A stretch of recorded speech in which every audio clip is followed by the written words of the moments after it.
नमस्कार दोस्तों, आपका स्वागत है ऑन एयर विद सौरभ में। आज हमारे साथ स्पिरिचुअल गुरु और प्रेमी स्वभाव से समाज को एक नई दिशा देने वाले रितेश्वर जी है, जो कि वृंदावन से आते हैं। आइए उनसे बात करते हैं। सर, मैं आपका स्वागत करना चाहूँगा हमारे शो में। जी सर, आजकल काफ़ी देखा जाता है कि राजनीतिक फायदे के लिए धार्मिक मंचों को इस्तेमाल किया जा रहा है, उसको आप कैसे देखते हैं? राजनीति धर्म की पुत्री है। राजनीति का अर्थ होता है देश के जितने भी प्रजा हैं, प्रजा के हित में किए जाने वाले कर्मों के लिए नीति बनाई जाती है, उसको राजनीति कहते हैं। और राजनीति सदा धर्म से ही चलनी चाहिए, अधर्म से नहीं चलनी चाहिए। अधर्म से जो चलता है उसे राक्षसी वृत्ति कहते हैं। तो धर्म और राजनीति का मेल सदा से रहा है, अभी भी है और आगे भी रहेगा जी। तभी तक यह मानवता, राष्ट्र और यह दुनिया टिक पाएगी जी। जिस दिन अधर्म युक्त राजनीति हो जाएगी, चारों तरफ असुरत्व का बोलबाला होगा जी। और आतंकवाद, हत्या, अत्याचार बढ़ जाएंगे जी। सर, हाल ही में महिला आरक्षण बिल पास किया गया है। आपको क्या लगता है इस बिल से सोसाइटी में किस तरीके की बदलाव की उम्मीद है? भारत में नारियों को देवी स्वरूपा माना गया है और वो पूजनीय है, तो यहाँ ये बहुत पहले होना चाहिए था जी। लेकिन अब बड़ी अच्छी बात है कि सरकार ने सुध ली है जी। और नारियों को, महिलाओं को एक आरक्षण दिया है जी। राजनीति में, सामाजिक क्षेत्रों में अब वो आगे आएंगी, समाज को लीड कर पाएंगी। और मुझे पक्का विश्वास है कि ये देश मदालसा जैसी माताओं का है, जहां सीता की गुरु अनसुईया जैसी माताएं रही हैं, और राक्षसों की कुल में जन्मी कयाधु जिन्होंने प्रहलाद को जन्म दिया है, ऐसी माताओं के आगे आने से भारत में न सिर्फ नारियों के भीतर बल्कि पुरुष, बच्चे, पूरे भारत के अंदर एक नई क्रांति होने की संभावना है और लोग इसका आह्लाद और आनंद उठा पाएंगे। माता से संचालित यह समाज जी। आगे बढ़ेगा, आनंदित होगा जी।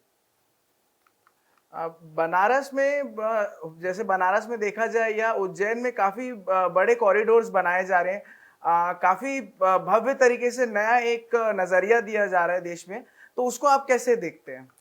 देखिए, भारत सनातन संस्कृति का देश रहा है जी।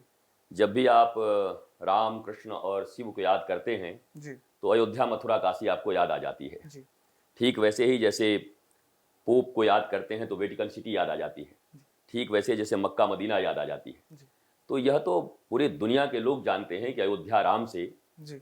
मथुरा कृष्ण से जी। और भोलेनाथ से हमारा काशी जी।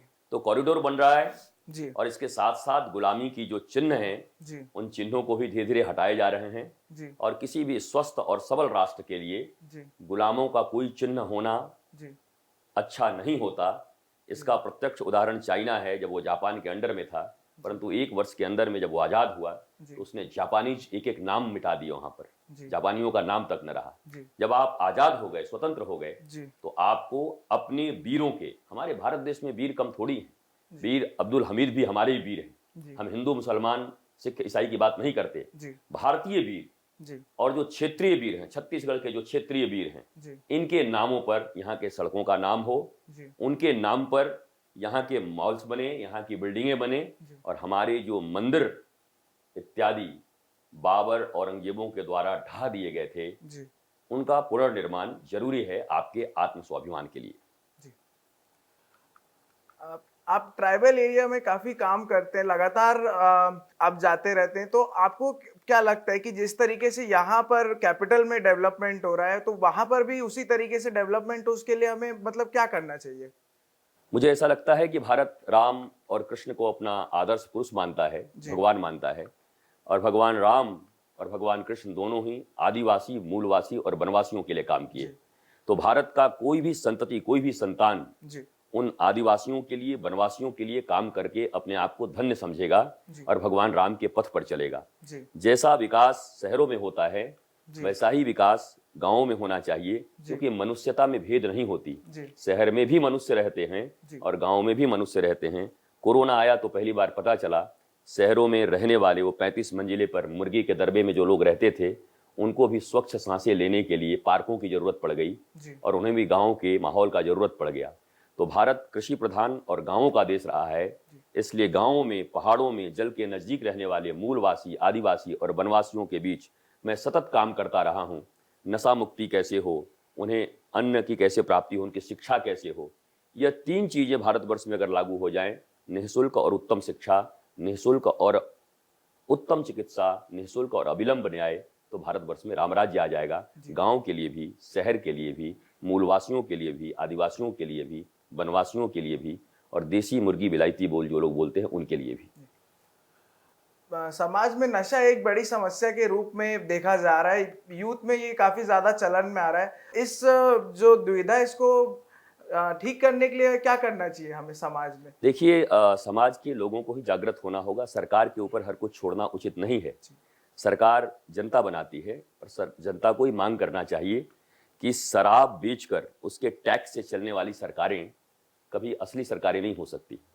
जिन सरकारों को शराब बेच करके अपनी सरकार चलानी पड़ती है, टैक्स के और भी बहुत सारे संसाधन हैं, अच्छी शिक्षा हो, अच्छे हमारे यहाँ प्रकृति का सुंदर और वातावरण बनाया जाए, पेड़ पौधे लगाए जाएं, बहुत सारे तरीके हैं जिससे आप अनंत टैक्स लेके और उन अनंत जनता के ऊपर अनंत भगवान की कृपा की तरह वर्षित कर सकते हैं। परंतु मुझे लगता है शराब पिलाकर, उनसे घरों को बिगाड़ कर, लोगों के लीवर और किडनी खराब करके और फिर इलाज के लिए कुछ पैसे दे करके, यह कैसी नीति है? इस पर सिर्फ सरकार को नहीं, जनता को भी विचार करना चाहिए। शराब मुक्त, नशा मुक्त जब समाज होगा, और छत्तीसगढ़ को आगे आना चाहिए। छत्तीसगढ़ में भारत की 2% आबादी रहती है, छोटा सा राज्य है। अगर छत्तीसगढ़ इस काम को कर पाता है तो पूरे देश के लिए छत्तीसगढ़ लाइट दिखाने का काम करेगा, प्रकाश दिखाने का काम करेगा। छत्तीसगढ़ में धर्म परिवर्तन अक्सर एक मुद्दा उठाया जाता है, आप इसे किस तरह देखते हैं? देखिए, धर्म तो एक ही है सदा से, धर्म की जय हो, अधर्म का नाश हो। तो धर्म तो अलग अलग होता नहीं, मत अलग अलग होते हैं, पंथ अलग अलग होते हैं। तो मतांतरण हो रहा है। मतांतरण से मणिपुर में जैसा हिंसा हुआ और जगहों पर होता है, उसकी संभावना बढ़ती है। अगर ये सभ्य समाज, हम आप आने वाली पीढ़ियों के लिए हिंसा नहीं देखना चाहते, तो हम सबकी सेवा करें, सबके लिए रोटी, कपड़ा और मकान की व्यवस्था करें। परंतु मतांतरण के मूल्य पर अगर रोटी, कपड़ा, मकान दिया जाए तो मनुष्य के मत के साथ ये खेल है। मुझे लगता है मनुष्य की मनुष्यता ही सबसे बड़ी चीज है। वो मनुष्य हैं, इसके लिए हम उनके लिए सब कुछ व्यवस्था करें, वो हमारे मत में आए, इसके बाद हम व्यवस्था करें। तो कहीं ना कहीं लगता है लोभ मुक्त समाज का निर्माण नहीं कर रहे हैं, लोभ और भययुक्त समाज का निर्माण हो रहा है, जो बाद में हिंसा का कारण बनेगा। मैं मतांतरण के सख्त खिलाफ हूं, विरुद्ध हूं, और प्रत्येक जनता को होना चाहिए, इस पर डिबेट्स होने चाहिए, इस पर चिंतन होना चाहिए। और मुझे पक्का विश्वास है थोड़े भी जो पढ़े लिखे लोग हैं या शांति प्रिय लोग हैं, वो इसके विरुद्ध होंगे, और मतांतरण अगर रुक जाता है तो एक अच्छे छत्तीसगढ़ और अच्छे भारत का निर्माण होगा। भारत में रहने वाले सभी लोगों का डीएनए एक है, आपने बात कही है, इस पे आप जरा इसको थोड़ा बताएंगे कि? देखिए, 145 करोड़ यहाँ सनातनी लोग रहते हैं। आप 10 पुस्त ऊपर चले जाएं पूर्वजों के, तो सारे जितने भी लोग रहते हैं बोलते हैं कि हमारे भी दादाजी वही थे, परदादा वही थे। वो तो सभी स्वीकार करते हैं। जो सत्य है उसे स्वीकार करने में न बहुत ज्यादा गौरव का बोध होना चाहिए, न हीन या ग्लानि का बोध होना चाहिए। सत्य यही है कि ये सनातन संस्कृति का देश रहा है, हम सब एक ही थे। बाद में पूजा की पद्धति थोड़ी बदल गई, परंतु डीएनए हमारे एक हैं, हम सब एक हैं। इसीलिए मैं जब भी बात करता हूं तो 145 करोड़ सनातनियों की बात करता हूं। भारत में रहने वाला हर व्यक्ति सनातनी है। मत अलग अलग हो सकते हैं, कोई अलग तरीके से पूजा कर सकता है, किसी की उपासना पद्धति अलग हो सकती है, परंतु मानवता के नाम पर हम सब एक हैं, और ईश्वर भी एक ही है, अलग अलग होता नहीं है। इसलिए ये बातें केवल लड़ने लड़ाने की बातें हैं, नहीं तो मनुष्य मात्र अपने जीवन में 70-80 साल के जीवन में आनंद से रहने आया है, सुख से रहने आया है, शांति से रहने आया है। और इस दृष्टि से 145 करोड़ भारतवासी पहले जैसे विश्वगुरु थे, और सोने की चिड़िया ये भारत थी। अगर पुनः हम उसी संस्कृति को याद कर लें तो हम वैसे ही शांति और आनंदित देश बन सकते हैं। आज की शिक्षा पद्धति को लेकर आप क्या कहेंगे? जैसे देखा जाता है कि आजकल लोग, जो स्टूडेंट्स हैं, वो काफी ज्यादा सुसाइड कर रहे हैं, उनको काफी ज्यादा डिप्रेशन यंग एज में आ रहा है, तो उसको आप किस तरीके से देखते हैं और उसको कैसे हम सोसाइटी से दूर कर सकते हैं? देखिए, शिक्षा बच्चों को ही दी जाती है, बचपन से जैसा आचरण हम करते हैं बच्चे वही सीखते हैं। कहने से बहुत कुछ सीखते नहीं।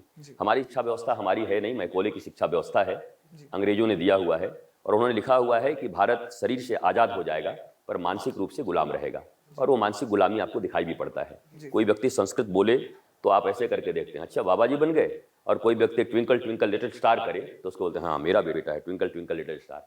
अच्छा, ये 4-5 देशों में मुश्किल से अंग्रेजी बोली जाती है। फ्रेंच अपनी भाषा बोलते हैं, जर्मन अपनी भाषा बोलते हैं, रशियन अपनी भाषा बोलते हैं, चाइनीज अपनी भाषा बोलते हैं, और वो सबसे ऊपर है, सबसे श्रेष्ठ हैं। ये 4-5 कंट्री में बोले जाने वाली ये अंग्रेजी, इसको अपना के भारतीय अपने आप को बड़ा स्मार्ट और मॉडर्न समझते हैं। भारत में अंग्रेजी बोलना नहीं आए ये शर्म का विषय नहीं है, बल्कि भारत में रह के हिंदी और क्षेत्रीय भाषा न बोलने आए ये शर्म का विषय है। इंग्लैंड वालों को हिंदी बोलना ना आए ये शर्म का विषय नहीं है, बल्कि इंग्लैंड वालों को इंग्लिश बोलना ना आए ये शर्म का विषय है। यह शिक्षा हमें कौन शिक्षा बताएगी? जब हम सनातन शिक्षा पद्धति को अपनाएंगे, सनातन शिक्षा बोर्ड यहाँ बनेगा, तो हमारी प्राचीन शिक्षा व्यवस्था जहां से लोग डिग्री लेकर के बेरोजगार पैदा नहीं होते थे, हमारे गुरुकुलम से बच्चे जब निकलते थे तो वो लोगों को नौकरियां दिया करते थे। आज भी 30% वैज्ञानिक नासा में भारतीय हैं। तो भारत तो बहुत आगे है, इन्वेंशन में भी बहुत सी चीजों का इन्वेंशन करता है। हमारे पास ब्रह्म विद्या थी, आध्यात्म विद्या थी, अब हम केवल जीविका की विद्या अपना रहे हैं, जीवन की विद्या भूल गए हैं, इसीलिए सुसाइड हो रहे हैं। आप ग्लैमरस लाइफ भी जी रहे हैं, चाहे सुशांत सिंह हो, चाहे दिव्या भारती हो, या आप जितने भी देखेंगे टीवी एक्ट्रेस अपने आप को गोली मार रहे हैं, कभी कोई आईपीएस गोली मार लेता है। ये क्या कारण है? कारण यही है कि जीविका की विद्या तो प्राप्त कर लिया पर जीवन की विद्या प्राप्त नहीं की। भारतीय सनातन सभ्यता में गुरु और शिष्य परंपरा जीवन की विद्या देती है। अगर दोनों शिक्षा पैरेलल चले, जीविका और जीवन की विद्या, तो भारत शीर्ष पर हो सकता है, श्रेष्ठता के साथ रह सकता है, और यहाँ के लोग बहुत आनंदित खुश रह के पूरी दुनिया को वसुधैव कुटुंबकम का संदेश दे सकते हैं। जी। काफी राजनेता आपको आपके फॉलोअर्स हैं जो आपकी वैल्यूज है कि एक भगवान मतलब एक सुप्रीम पावर है, तो उनको वो पूरे तरीके से फॉलो नहीं करते, तो उस पर आप क्या कहेंगे? कि देखिए, राजनेता का काम है राजनीति करना। राजनीति का अर्थ है वो प्रजा के लिए नीतियां बनाते हैं जिससे वो प्रजा के हित में निर्णय ले सकें। परंतु जब कोई व्यक्ति, चाहे राजनेता हो, चाहे धर्म के नाम पर बैठा हो, लीडर हो, प्रीचर हो, टीचर हो, कंडक्टर हो, कॉन्ट्रैक्टर हो, अगर उसका मन के ऊपर उसका नियंत्रण नहीं है, बाप बड़ा ना भैया सबसे बड़ा रुपया, अगर वो रुपये के लिए जीता है, तो चाहे धर्म की गद्दी पर बैठा हो, चाहे राजनीति की गद्दी पर बैठा हो, चाहे टीचर की गद्दी पर बैठा हो, वो कभी भी ऑनेस्ट नहीं हो सकता, ईमानदार नहीं हो सकता। इसलिए जरूरी है सनातन शिक्षा विद्या के माध्यम से धर्म की शिक्षा का भी सबको अध्ययन कराया जाए, जिससे मौलिक रूप से वो नैतिक हो सकें। और नैतिक लोग जब राजनीति में आएंगे, धर्म की गद्दी पर बैठेंगे, कॉन्ट्रैक्टर बनेंगे, डॉक्टर बनेंगे, तब कोई किडनियां नहीं निकालेगा, तब किसी के बनाए हुए पुल नहीं गिरेंगे, और तब वो बच्चों को पैसे के लिए नहीं पढ़ाएंगे बल्कि उनकी विद्या के लिए पढ़ाएंगे। जरूरी है अपनी शिक्षा विद्या को बदलकर पुनः भारतीय शिक्षा पद्धति को लागू करना। फिर धीरे धीरे जहां जहां लोग बैठेंगे वो सर्वहित की बात करेंगे, जगत हित की बात करेंगे। अभी तो केवल अपने शरीर के हित की बात चल रही है, इसलिए धर्म का दुरुपयोग जाता होता है, सदुपयोग लोग नहीं कर पाते हैं शिक्षा के अभाव में। तो आज के लिए दोस्तों बस इतना ही। मैं आप बहुत सौभाग्य समझता हूं कि आप यहाँ आज आए और आपसे मुलाकात हुई। तो मैं बहुत प्रसन्न हूं, आपके इस एशियन न्यूज को अपनी शुभकामना देता हूं। ये छत्तीसगढ़ ही नहीं, भारत का एक अग्रणी न्यूज संस्थान बने, और बड़ा छोटा कोई नहीं होता, आपके कर्म ही आपको बड़े और छोटे बनाते हैं। आप तीव्रता से आप सारे लोग काम करेंगे तो भारतवर्ष में एक नया न्यूज का एक बहुत बड़ी मीडिया का माध्यम आप बन सकते हैं। बहुत बहुत शुक्रिया आपका। दोस्तों आज के लिए बस इतना ही, फिर मिलेंगे दोबारा अगली बार। नमस्कार।